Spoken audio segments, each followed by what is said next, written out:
A'udzu billahi minasyaitonir rajim. Bismillahirrahmanirrahim. Assalamualaikum warahmatullahi wabarakatuh. Innal hamdalillah wa syukra lillah wa thanaa lillah la haula wa la quwwata illa billah. Thumma assalatu wassalamu ala asyrafil anbiya'i wal mursalin Sayyidina wa maulana Muhammad sallallahu alaihi wasallam. Alhamdulillah, puji syukur kehadirat Allah Subhanahu wa taala.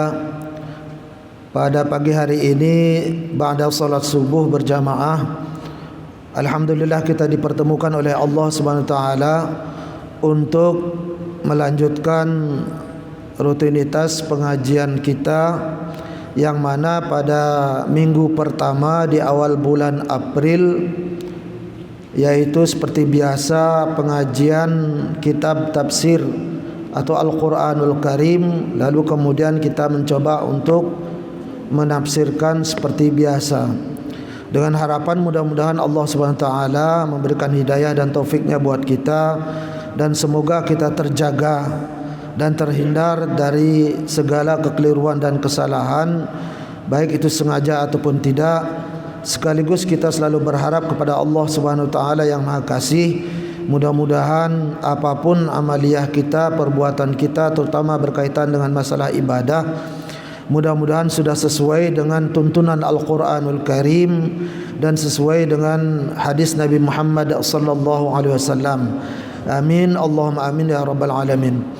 Allahumma salli ala Sayyidina Muhammad wa ala ali Sayyidina Muhammad. Salawat serta salam atas junjungan Nabi besar Muhammad sallallahu alaihi wasallam. Kita selalu berharap mudah-mudahan kita sebagai umat beliau, hati kita selalu terpaut rasa cinta yang mendalam kepada baginda Rasul, dan begitu pula kita selalu berharap mudah-mudahan Rasulullah sallallahu alaihi wasallam sangat mencintai kita sebagai umat beliau, walaupun kita tidak pernah bertemu dengan beliau. Dan mudah-mudahan kita diizinkan oleh Allah dengan rahmat dan kasih sayangnya, semoga kita bisa bertetangga dengan baginda Rasul di syurganya Allah bighairi hisab. Amin, Allahumma amin ya rabbal alamin. Jamaah salat subuh yang dirahmati Allah Subhanahu wa taala, bulan lalu pengajian tafsir kita berbicara mengenai pemimpin, yaitu surat Al-Imran ayat 28. Baru satu ayat. Ayat 29 itu belum kita bahas, di mana ayat surat Al-Imran ayat 28 itu sekilas tersebut bahwa dilarang memilih wali atau aulia yang non muslim. Itu di ayat tersebut.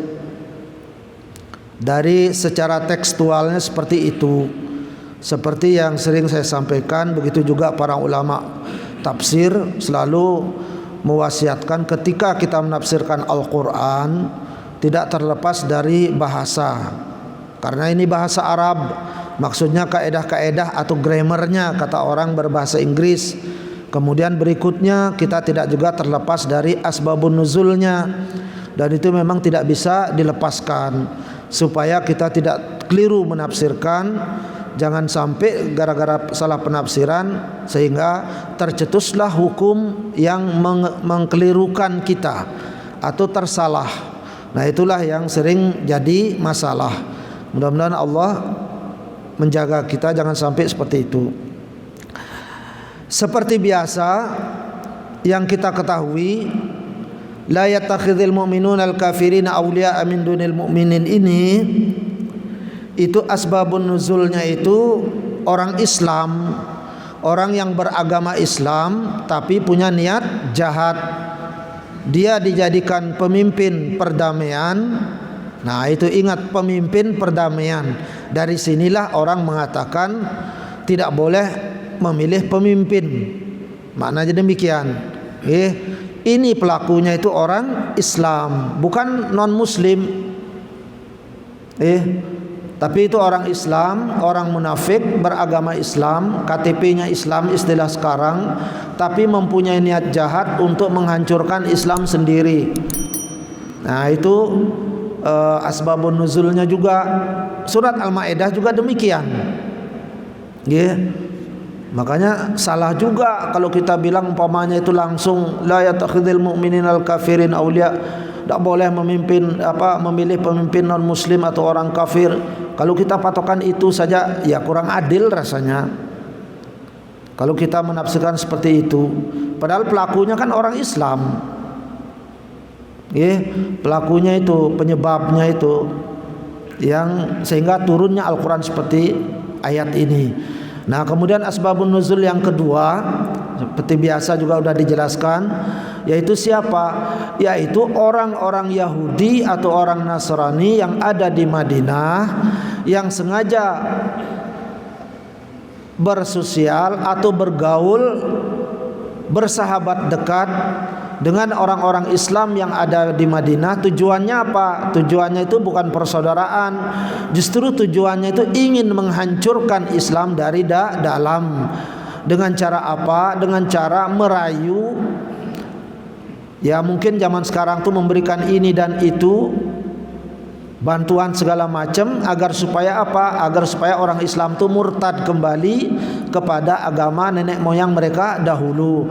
Sehingga para sahabat pun melarang hal itu, jangan bersahabat, jangan bergaul dengan orang-orang kafir yang mempunyai kelakuan seperti itu.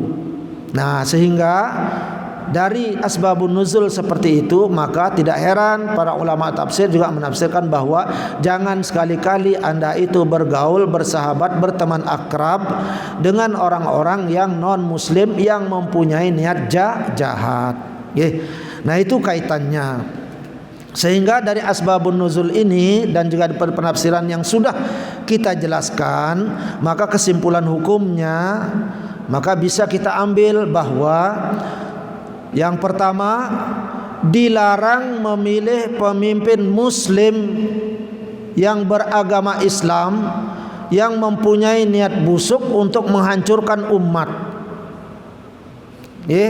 Terlebih lagi untuk menghancurkan agama Islam sendiri, karena statusnya kata Allah, falaisa minhu syai', kata Allah, berarti dia tidak termasuk orang Islam lagi, maka dia statusnya adalah hukumnya itu kafir zindik, walaupun dia KTP-nya beragama Islam ataupun rajin ke masjid umpamanya itu. Nah itu hakikatnya statusnya udah kafir. Nah itu pemimpin muslim yang mempunyai niat busuk untuk menghancurkan umat Islam sendiri dimanapun dia berada, maka itu hukumnya haram mutlak. Nah itu tidak boleh. Nah begitu juga haram hukumnya memilih pemimpin non muslim dan yang juga memiliki memiliki niat busuk. Kenapa yang katakan demikian? Siapa tahu nanti ada 2 pemimpin atau 3 pemimpin, 4 pemimpin bersandingan, ada muslim, ada non muslim. Ternyata orang Islam ini jelas-jelas kita tahu punya bukti akan menghancurkan Islam sendiri, sementara non muslimnya tidak. Jangan kita pilih orang Islam itu, yang non muslim yang kita pilih. Karena ada kaidah irtikabu daril asghar li daf'i daril akbar. Memilih non muslim adalah haram, mudarat. Tetapi memilih orang Islam sendiri yang mudaratnya lebih besar itu jelas tidak boleh. Maka yang terkecil yang kita ambil. Nah, biar jelas ini, biar kita adil menyikapi hal seperti itu. Nah, hukum yang ketiga, boleh kita memilih walaupun dia mempunyai niat jahat, asal persyaratannya jiwa kita terancam, harta benda kita terancam, kehidupan kita terancam. Illa anta taqu minhum tuqah, kecuali Anda itu ada kekhawatiran, ketakutan yang luar biasa yang mengancam jiwa Anda, mengancam keluarga Anda, mengancam harta benda Anda, maka silahkan boleh Anda pilih. Langgar ini ketentuan yang sudah tertulis dalam Al-Quran. Makanya ada kaidah ad-darurat tubihul mahzurat. Darurat seperti itu maka dibolehkan dilanggar. Itu hanya kita menyetujui memilih dia itu secara lahiriah saja. Tapi kalau secara batin tetap kita tidak setuju. Tetap kita tidak setuju. Nah, jadi seperti itu kesimpulan hukumnya. Kalau kita mau jujur-jujuran. Nah, karena itulah setiap kapanpun ada pemilihan seperti apapun itu namanya, dimanapun kita berada, lihat dulu orangnya, dilihat. Bila perlu ya memang si agamanya iya, tapi jangan fokus ke itu. Karakternya lihat. Tujuan dia jadi pemimpin itu, mencalonkan diri itu apa? Apakah ada untuk kemaslahatan agama? Itu yang pertama. Kemudian yang kedua, bisa enggak dia berbuat adil? Yang ketiga, bisa enggak dia mensejahterakan rakyatnya? Karena ini masalah amanat. Kemudian hukum yang keempat. Hukum yang keempat itu dengan dalil illa an tattaqu minhum tuqah, maka dibolehkan kita memilih entah itu orang Islam, entah itu non muslim, apabila kita berada di wilayah minoritas. Ya contohnya seperti di Bali ini. Nah, ketika ada non muslim 2 pemimpin atau 3 pemimpin di sana, misalnya terpasang di sana, siapa yang kita pilih? Pilihlah yang sekiranya menurut ijtihad kita, dari penelitian kita, yang mudaratnya lebih kecil daripada pemimpin non muslim yang mudaratnya itu lebih besar. Memang secara adat kebiasaan, namanya kita beda agama, tentu dalam hati itu ada kecondongan untuk tidak berbuat adil sebagai manusia, itu biasanya ada. Nah, itu biasanya ada. Makanya ketika terjadi hal seperti itu, kita lihat, walaupun dia non muslim, karena ini demi kemaslahatan umat, demi kemaslahatan agama kita yang juga minoritas, maka wajib kita memilih, dan pilihlah pemimpin yang non muslim di antara pemimpin non muslim itu, yang sekiranya mudaratnya lebih kecil. Paham nggih? Tapi kalau umpamanya bersanding dengan Islam, jangan langsung memilih juga. Mentang-mentang dia beragama Islam, teliti dulu. Beneran enggak dia itu memilih, capek-capek kita memilih, apalagi dia beragama Islam, ujung-ujungnya kan mudarat. Nah, itu kesimpulan yang lalu. Nah, ketika kita sudah dilarang oleh Allah melakukan hal-hal seperti itu, artinya memilih pemimpin yang akan membahayakan khususnya agama dan juga membahayakan kemaslahatan umat manusia, itu kan kita sudah dilarang. Nah, ketika sudah dilarang seperti itu, maka betul-betul di dalam hati itu betul-betul kita itu tidak setuju. Jangan ada kepura-puraan.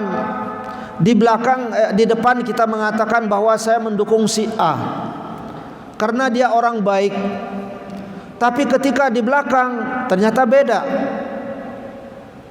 Nah, ini di depan orang ramai atau di depan umum, saya milih si A, orangnya betul-betul baik, apalagi beragama Islam. Tapi ketika di belakang, apalagi sudah masuk di ruang pencoblosan umpamanya, ternyata beda.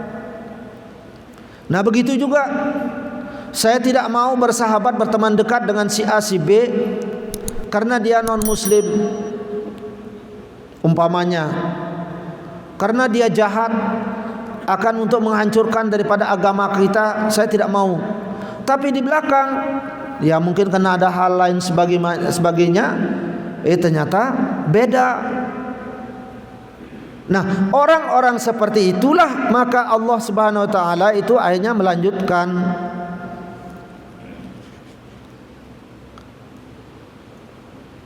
di ayat berikutnya, maka karena itulah Allah Subhanahu wa taala itu langsung berfirman, "Qul, katakanlah hai Muhammad, in tukhfu ma fi sudurikum, jika kamu menyembunyikan sesuatu di hatimu, di depan kamu mengatakan saya tidak setuju dengan si A, saya tidak mau bersahabat dengan si A karena dia orangnya begini, orangnya begini, tapi ternyata di belakang lain hal, atau ketika di ruang pencoblosan ternyata beda. Kata Allah, katakanlah hai Muhammad kepada umatmu, in tukhfu, jika kamu menyembunyikan sesuatu seperti yang tersebut tadi, ma fi sudurikum, di hati kamu, ai fi qulubikum, di hati kamu atau di kotak suara kamu, biar tidak kelihatan ya, karena mungkin dikasih apa di belakang, bantuan ini itu. Au tubduhu, atau kamu secara belak-belakan, saya akan pilih dia walaupun dia jahat, walaupun dia akan menghancurkan agama kita, karena dia akan mengasih kita bantuan. Ataupun fair-fairan, karena mungkin dia merasa dirinya paling pemberani, punya kekuatan. Ya'lamuhullah, tetap Allah itu tahu, disembunyikan ataupun tidak, atau fair-fairan tentang niat hati busuk kamu, Allah itu tahu. Maksud tahu itu apa? Tetap kamu akan mendapatkan balasannya, cepat atau lambat, di dunia ataupun di akhirat, tetap. Kenapa Allah itu tahu masalah hal seperti itu yang ada di hati? Wa ya'lamu ma fis samawati wa ma fil ard. Jangankan masalah hati yang kecil, ruangannya kecil, seisi daripada langit dan bumi, yang 7 lapis langit, 7 lapis bumi, itu pun Allah tahu, apalagi sebatas masalah hati yang kecil bagi Allah. Makanya itu tidak bisa kita menyembunyikan sesuatu itu di hadapan Allah, itu tidak bisa. Walaupun bibir kita manis, tapi hati kita beda, tetap tidak bisa. Wallahu ala kulli syai'in qadir. Allah itu maha kuasa, apapun Allah itu bisa lakukan. Apalagi masalah hati, masalah sepele, gampang sekali bagi Allah. Dan ingatlah, yauma tajidu kullu nafsin, ai uzkur, ingatlah engkau wahai kita ini semua manusia, jangan berpura-pura. Ini sindiran. Makanya itu di dalam tafsir itu ayat uzkur, ingat bahwa kenapa yauma tajidu kullu nafsin ma amilat min khairin muhdara, nanti suatu saat kamu akan dapatkan tiap-tiap jiwa, tiap-tiap manusia, ma'amilat, apapun yang ia lakukan min khairin, merupakan suatu kebaikan, muhdara, akan dihadirkan gimana? Wa warada fi riwayah, ada suatu riwayat mengatakan, annal abda idza kharaja min qabrihi, apabila seorang hamba keluar dari kuburnya, wa wajada amalahu, maka ia akan mendapatkan amalnya, fi suratin hasanatin idza amilat min khairin, maka bentuk daripada amalnya ketika dia keluar dari kubur, orangnya langsung berdiri.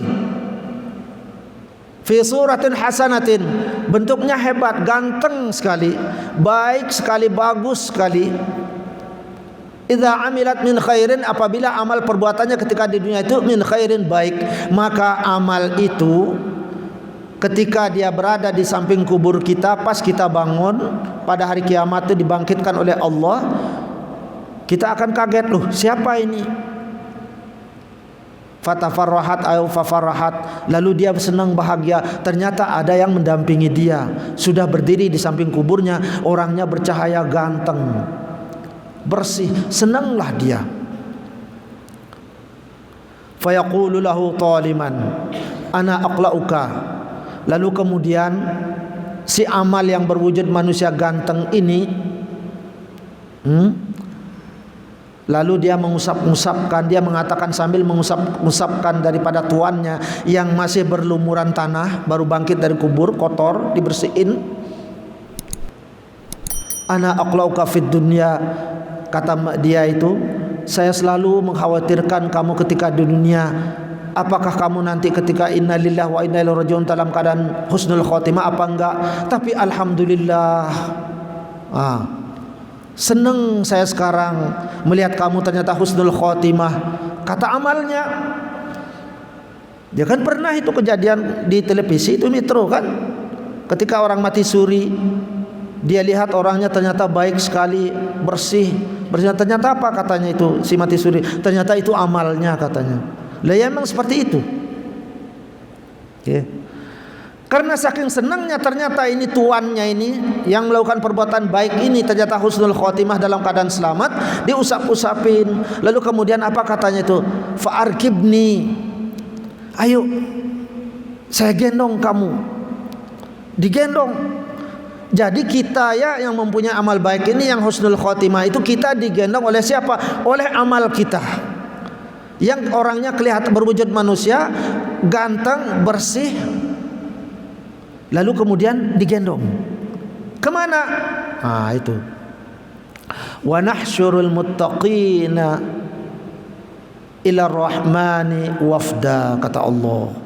Kami kumpulkan orang-orang muttaqin, diajak berkumpul di padang mahsyar menuju ke hadapan Allah Subhanahu wa taala, wafda, dalam keadaan cepat-cepat karena udah kangen pengin ketemu Tuhannya.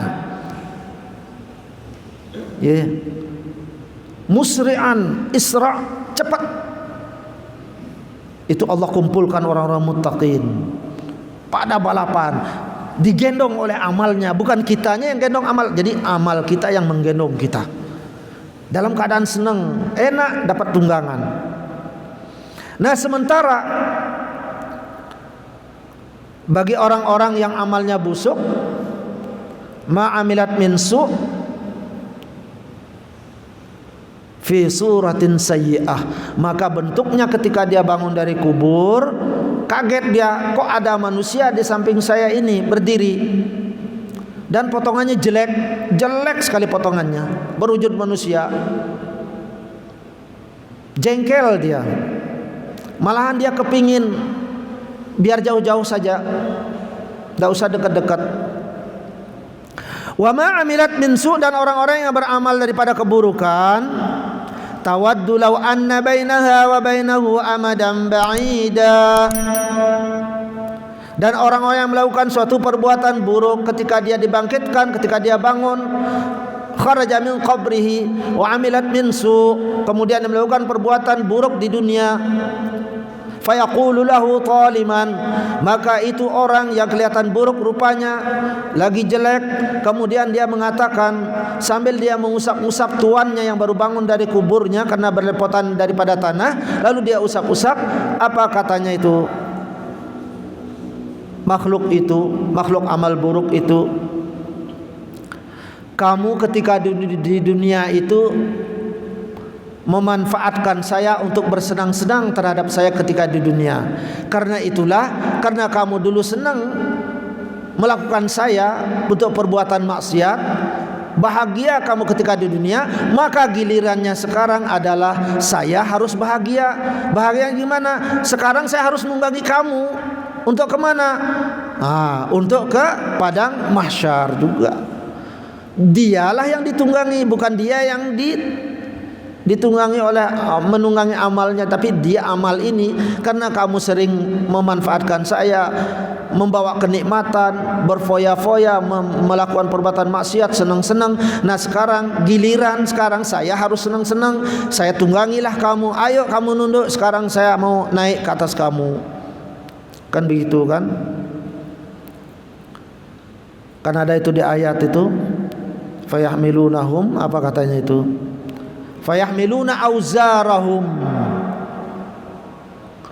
maka mereka memikul daripada auzar, yaitu dosa-dosa mereka. Beginilah dia, tergopoh-gopoh dalam keadaan sedih.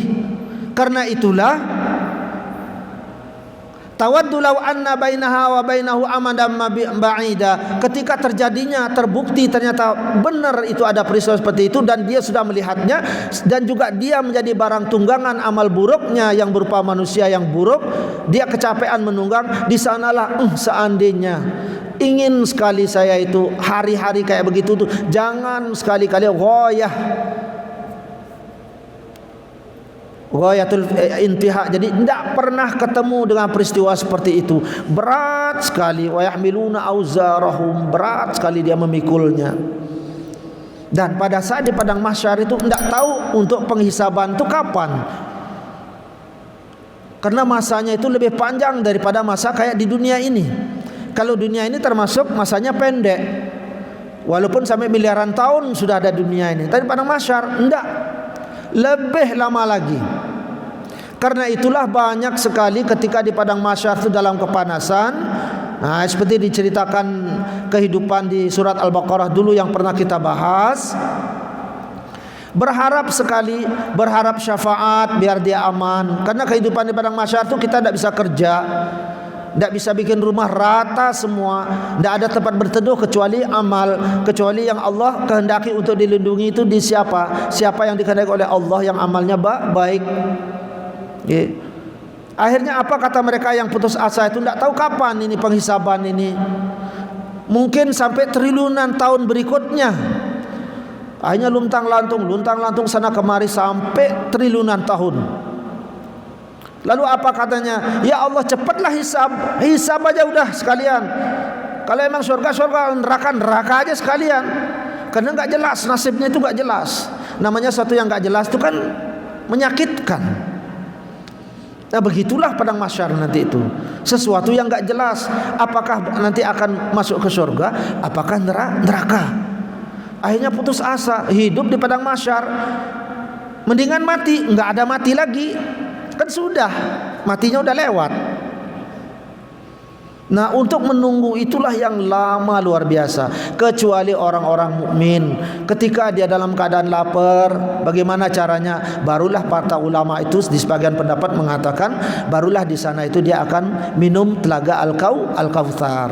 Nah, orang-orang kafir yang dalam keadaan lapar sampai miliaran triliunan untuk menunggu penghisaban ini di padang mahsyar itu, bingung cari makan, mau kerja kayak dunia ndak ada, mau ngumpulin harta ya ndak ada, mau berteduh di mana ndak ada, udah rata, ndak bisa ngapa-ngapain. Akhirnya dilihatnya orang mukmin minum telaga Al-Kautsar. Coba-cobalah dia mendekati telaga Al-Kautsar karena dia udah enggak kuat ini.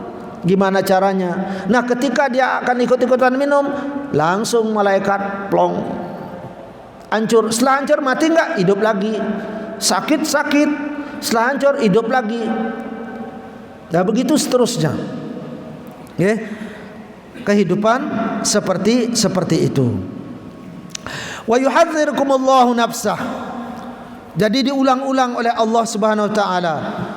Kenapa? Untuk memperkuat, memberitahukan berulang-ulang. Makanya kalau ada orang memberitahukan kita kepada kita tentang kebaikan berulang-ulang, itu jangan cepat panas telinganya. Karena harapannya itu, siapa tahu harapannya itu memang ingin kita jadi orang baik, sadar. Karena itulah Allah SWT di awal ayat kemarin itu, wa yuhadzirukumullahu nafsah, Allah memperingatkan pada dirinya. Artinya apa? Dengan siksaannya yang luar biasa pedih, Allah peringatkan, diulang lagi di ayat ini. Tujuannya apa? Siapa tahu bagi kita yang masih hidup ada kesadaran, biar kita kembali mau bertaubat kepada Allah. Karena ini sangat dahsyat sekali. Makanya peristiwa apa yang akan terjadi nanti di kubur, setelah kita bangkit dari kubur sampai di padang mahsyar, sampai penghisaban, itu sudah tergambar di dalam Al-Quran. Karena itulah jadi Allah itu tenang saja. Makanya Allah itu ingatkan tikror, diulang-ulang terus. Kenapa? Wallahu raufum bil ibad. Karena Allah itu kathratur rahmah. Arti rauf itu banyak kasih sayang. Karena Allah itu kasihan, banyak sekali sayangnya Allah kepada hamba-hambanya yang masih di dalam jalan kesesatan. Makanya Allah himbau terus, kasih tahu terus, tidak henti-hentinya Allah itu memberitahukan. Kenapa? Wallahu raufum bil ibad. Karena Allah itu maha rauf, kasratur rahmah, terlalu sayang dengan hamba-hambanya. Jangan sampai los sebelum masuk ketika masuk kubur dalam keadaan belum kembali kepada Allah. Nah, itulah yang dikhawatirkan, yang ditakuti. Jadi kesimpulannya adalah yang pertama, kita tidak bisa menyembunyikan apapun di hadapan Allah Subhanahu wa taala. Tak bisa sama sekali. Karena Allah menguasai kita. Allah lebih dekat daripada urat nadi kita. Lebih menguasai kita daripada kita menguasai diri kita sendiri. Artinya kita tidak bisa berbohong, tidak bisa menutupi apapun. Yang kedua, kesimpulannya adalah Apapun amal perbuatan kita di dunia, kalau kita tidak sempat taubat, bagi orang yang suka bermaksiat, pasti itu nanti ketika dibangun dari kuburnya sudah ada yang menunggu dia. Untuk apa? Untuk ditunggangi. Kan capek gendong anak cuma sejam 2 jam aja, pegelnya luar biasa, apalagi menunggangi makhluk yang rupanya buruk kayak hantu, mengerikan. Itulah amal perbuatan buruk kita. Itu yang kita pikul, itu berat. Wa yahmiluna auzarahum, berat sekali, capek, apalagi sampai triliunan tahun. Begitu juga orang yang baik, kalau amal perbuatannya baik ketika di dunia enak, dia bukan dia yang mikul, dia yang dipikul. Jadi kan enak dia, walaupun umpamanya penghisaban sampai bermiliar-miliar triliun, ya enggak apa-apa. Memang kita itu enak kok, udah punya tunggangan sendiri. Nah itu kesimpulan yang kedua. Kesimpulan yang ketiga, yang terakhir, Allah itu mengulang-ulang memberitahukan. Kenapa? Karena Allah itu sangat sayang sekali dengan hamba-hambanya. Buktinya apa? Sebesar-besar maksiatnya orang, tidak akan mampu mengalahkan kasih sayangnya Allah. Karena itulah sebesar-besarnya dosanya orang, walaupun amal perbuatannya sedikit, tapi tiba-tiba dia sadar, hanya niat taubat saja, belum sempat melakukan perbuatan baik, niat taubat saja, belum sempat melakukan perbuatan baik, tiba-tiba inna lillahi wa inna ilaihi rajiun, pasti itu husnul khotimah, pasti masuk surga. Dan biasanya jasadnya utuh, tidak hancur. Beda dengan orang yang buruk, ketika masuk kubur, sebelum masuk kubur sudah bau. Naudzubillah, mudah-mudahan Allah menjauhkan kita. Karena ini aib. Kan malu kita kan, naudzubillah, mudah-mudahan Allah jauhkan. Belum dibawa ke kubur, tiba-tiba bau sudah kayak apa? Ada lalat bangkai datang ke rumah dalam keadaan kita meninggal, terus baunya itu sampai berapa meter. Itu bau dari mana? Si A meninggal. Tuh belum dikuburkan kok sudah begini, baru meninggal udah baunya kayak begini. Kan malu. Bapaknya siapa itu? Bapaknya ini. Memang apa perbuatannya waktu masih hidup? Kan malu. Mudah-mudahan Allah menjauhkan kita dari hal-hal seperti itu, apalagi masuk kubur. Nah, hancur-hancur nanti ketika pembangkitan itu juga akan kembali, itu semua juga sudah digambarkan dalam Al-Quran. Yang rasa demikian, mungkin ada sharing sedikit, monggo kalau ada.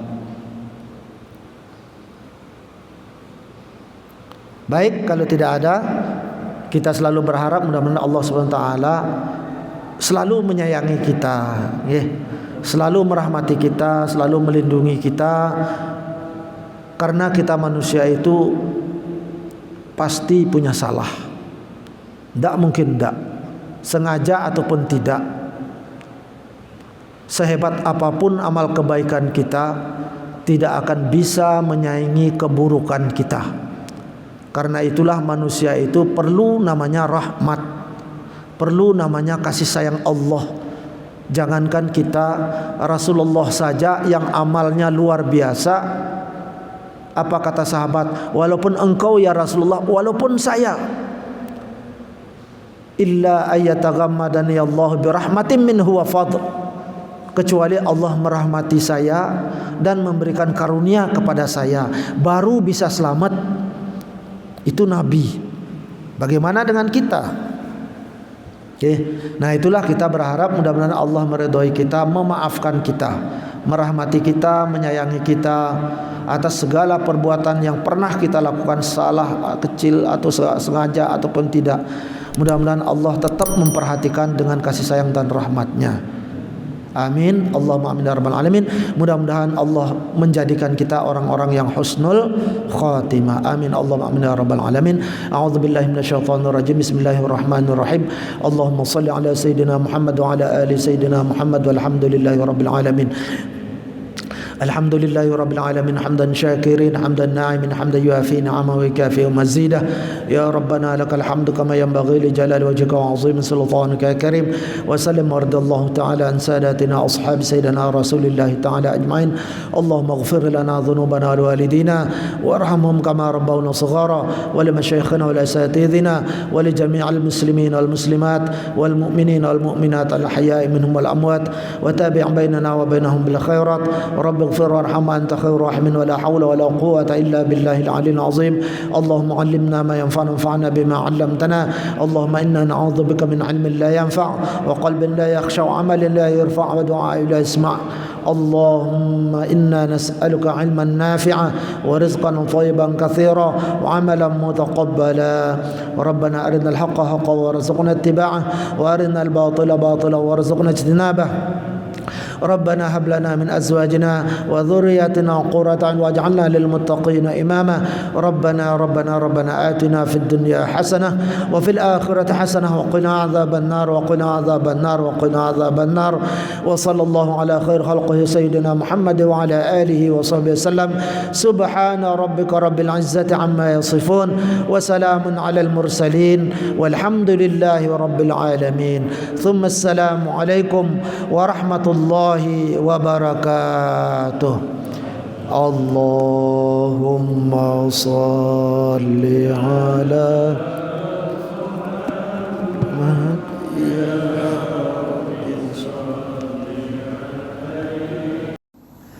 قد كفاني علم ربي من سؤالي واختياري فدعائي وابتهالي شاهد لي بافتقاري.